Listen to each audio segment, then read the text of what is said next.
Entendes o que estás lendo?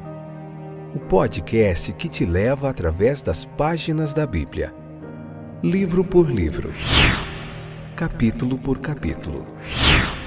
Uma exposição bíblica emocionante. Aperte os cintos e embarque comigo nesta viagem.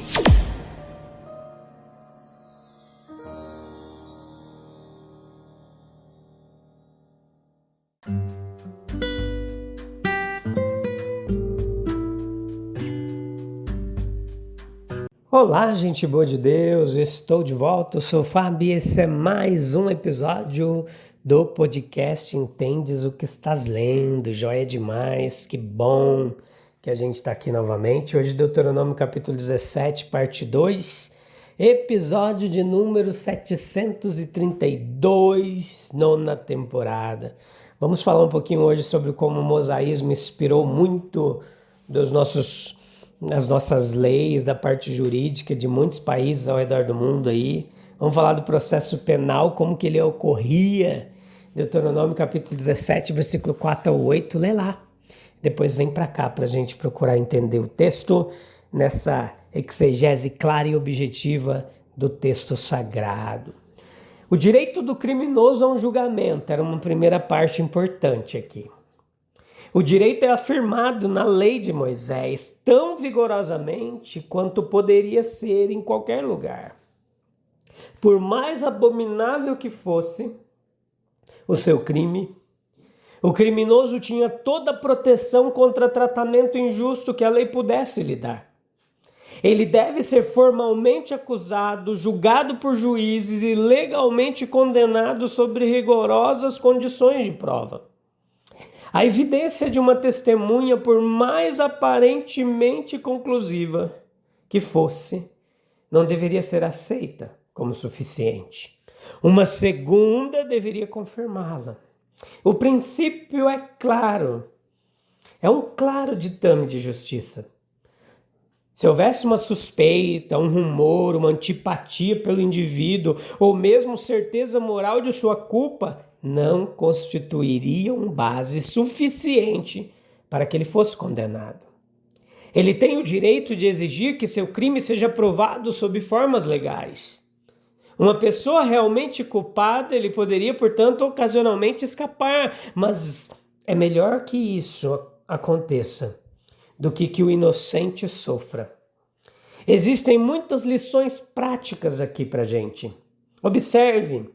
A regra da jurisprudência criminal deve ser a regra de nossos pensamentos privados e de nossas opiniões expressas sobre os outros. Temos o direito de não considerar nenhum homem culpado de atos dos quais não temos provas explícitas. Embora a certeza moral da culpa ela possa ser criada por provas que não justificariam uma condenação judicial, nós devemos ter cuidado ao admitir como prova aquilo que no máximo parece apenas depor contra a pessoa sob suspeita. Quando não há melhor base para um julgamento desfavorável do que rumores vagos e não filtrados, ou as aversões, os preconceitos com os quais uma pessoa é vista, é a mais grosseira injustiça e muitas vezes uma grande crueldade para com a pessoa em questão. Acolher relatos malignos, ou mesmo permitir que eles nos influenciem, no mínimo que seja. Veja, onde não há oportunidade para investigar relatos que desacreditem outro, ou onde não temos chamado para empreender tal investigação, o nosso dever não é julgar de forma alguma. Mateus 7:1. O máximo que devemos fazer é ter cautela. A grave responsabilidade que repousa nas testemunhas. Isso foi bem trazido à tona ao exigir que as mãos das testemunhas fossem as primeiras a serem colocadas sobre a pessoa condenada à morte. Nós podemos notar que aqueles que proferem acusações sérias contra outros devem estar preparados publicamente para prová-las. Se isso fosse mais insistido do que anularia no nascimento muitas acusações maliciosas. Isso fazia recair a culpa de sangue sobre aqueles que, por falso testemunho, seja prestado publicamente ou em particular, causam a ruína de outro. Havia o sacerdote e o juiz presente ali. Os sacerdotes estavam trabalhando em associação com o juiz ou com juízes, Deuteronômio 19, 17. Eles constituíam um tribunal ao qual causas difíceis eram levadas e cujo julgamento deveria ser final. O sacerdote tinha naturalmente um lugar nesse tribunal supremo, como representante e mediador de Deus na teocracia, como membro da classe distintamente instruída da nação, como alguém cujo ofício especial era ensinar e interpretar a lei de Deus. Existem diferenciação de funções na sociedade. As esferas da jurisdição civil e espiritual são de fato distintas. No entanto, assim como advogado e juiz com sua perícia jurídica, o seu conhecimento de formulários e sua experiência em peneirar evidências são frequentemente de grande utilidade em processos puramente eclesiásticos também. Assim, por outro lado, as melhores deles precisam daquela direção e iluminação mais elevadas da consciência da palavra de Deus, que é tarefa de um corpo de mestres espirituais suprir. Os ministros de Deus, eles têm uma função, uma defesa da lei de Deus, da palavra de Deus, como padrão supremo do que é certo. No fornecimento de esclarecimento geral à consciência, ao lembrar aos juízes os mais elevados deles, de seus deveres, de responsabilidades diante de Deus, conforme estabelecido para castigo dos malfeitores e para louvor dos que praticam o bem. 1 Pedro 2,14. Leis baseadas na palavra de Deus têm anexo a elas uma autoridade divina e humana. O dever do sacerdote não era inventar leis, mas interpretar a lei de Deus existente. A ela, todos os casos de direito tinham que ser apelados em última instância. A lei de Deus, como exibindo os princípios inalteráveis do direito, fundamenta a lei humana e lhe dá autoridade. O que quer que aconteça nos tribunais da terra,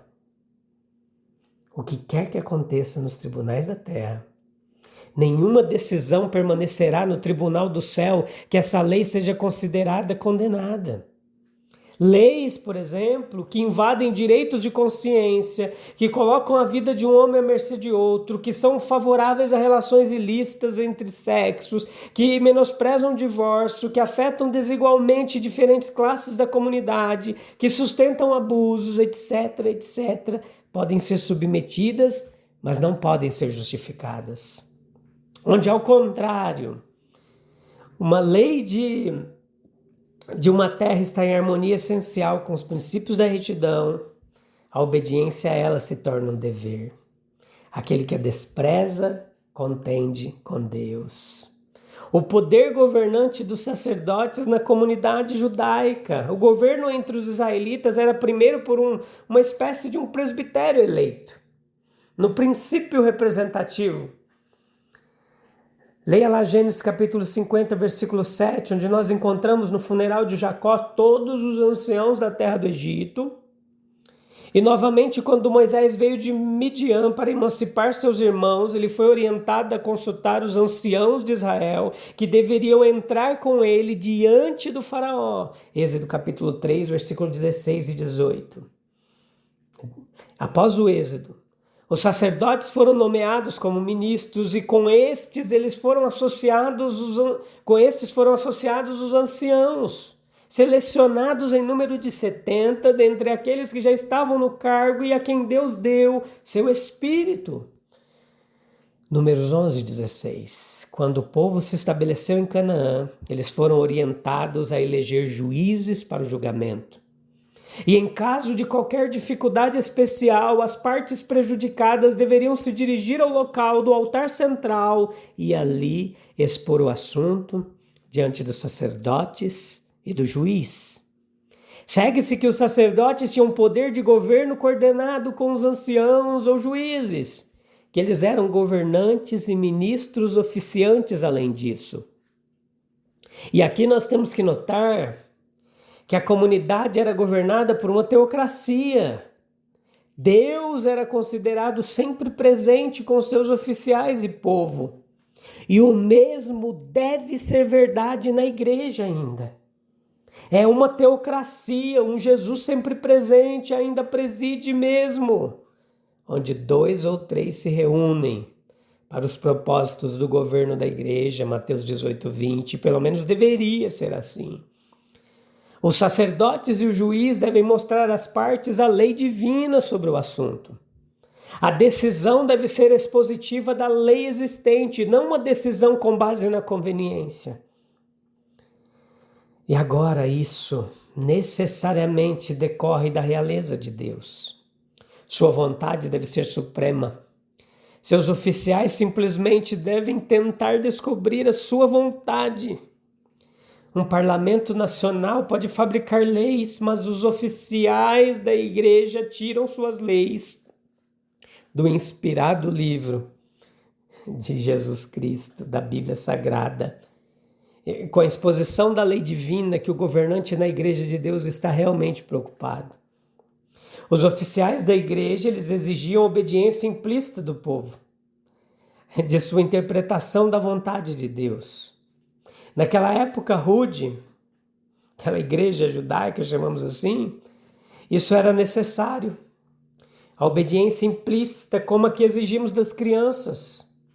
Mas quando alcançamos a parte correspondente do Novo Testamento, a exortação é: examinai todas as coisas e retenha o que é bom.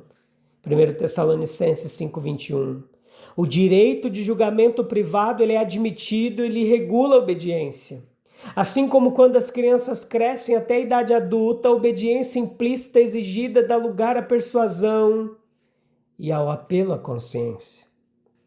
O desrespeito à vontade de Deus expresso pelo sacerdote e juiz foi punido com a morte. Isso era desobediência em sua forma genérica e vinha sob a pena de morte, assim como no Éden. As partes prejudicadas, elas apelaram por luz ao oficial de Deus, ele seria seu árbitro e eles se comprometeram a cumprir sua decisão. A desobediência sob tais circunstâncias, ela derrubaria a ordem tanto da religião judaica quanto do Estado. Daí, a pena de morte.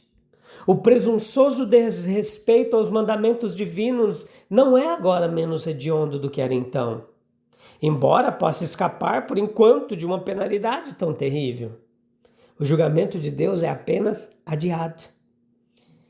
Se a presunção continuar, a penalidade virá finalmente com juros compostos. Deveria ser nosso desejo supremo saber o que Deus quer que façamos. Isso só pode ser conhecido por meio do estudo sistemático e paciente dos oráculos sagrados. O sacerdote com Urim e Tumim não estava disponível agora. Nós devemos nos contentar com uma maneira mais silenciosa. O livro sagrado é dado em vez de oráculos. Somos direcionados a consultá-lo por nós mesmos. O que fazemos aqui? Abordando com espírito paciente e obediente, nós descobrimos que ele desvenda muitos mistérios para nós e nos fornece a luz de que precisamos. Oh, meus queridos ouvintes, se até a lei de Moisés exigia provas rigorosas para condenar alguém, como podemos julgar precipitadamente, sem um exame justo dos fatos? Se Deus estabeleceu que a justiça deve ser pautada em sua lei e não em conveniências humanas, por que tantas vezes ignoramos seus princípios nos nossos julgamentos? Que Deus tenha misericórdia de nós. Busque um local tranquilo agora, se for possível, para a gente falar com Deus. E numa breve curta oração, encerrar mais um episódio desse podcast. Como Deus é bom, como Ele tem sido bom. Ele é bom o tempo todo. Mesmo se as circunstâncias te mostrem outra coisa, Ele continua sendo bom. Você olha para todas as dificuldades, as lutas que você tem passado e você começa a duvidar da bondade de Deus. Mas a bondade de Deus, ela não é circunstancial, ela independe do que você está passando. Tá bom? Senhor amado, ensina-nos a julgar com justiça e misericórdia conforme a tua vontade. Guarda nossos lábios de acusações precipitadas e nosso coração de preconceitos que obscurecem a verdade. Que sigamos teus princípios, buscando a retidão e a compaixão em tudo que fazemos. Amém, amém, amém. Você que está ouvindo esse podcast agora, está desesperada, angustiada com o que você está passando. Olha, tudo aqui é passageiro. Tudo aqui é temporal. Essa circunstância não vai durar para sempre. Tá bom? Continua confiando, porque vai passar. E você vai passar. E você vai sobreviver a tudo isso. Confia em Jesus Cristo. E siga avante. Só não desiste. Prossiga. Prossiga. Persevera em meio às lutas. Persevera confiando. Você não está sozinho, Jesus está com você, tá bom? Deus abençoe grandemente a vida de vocês. A gente volta em breve, no próximo episódio do podcast Entendes o que Estás Lendo. Um abraço, Deus abençoe, até breve. Tchau, tchau.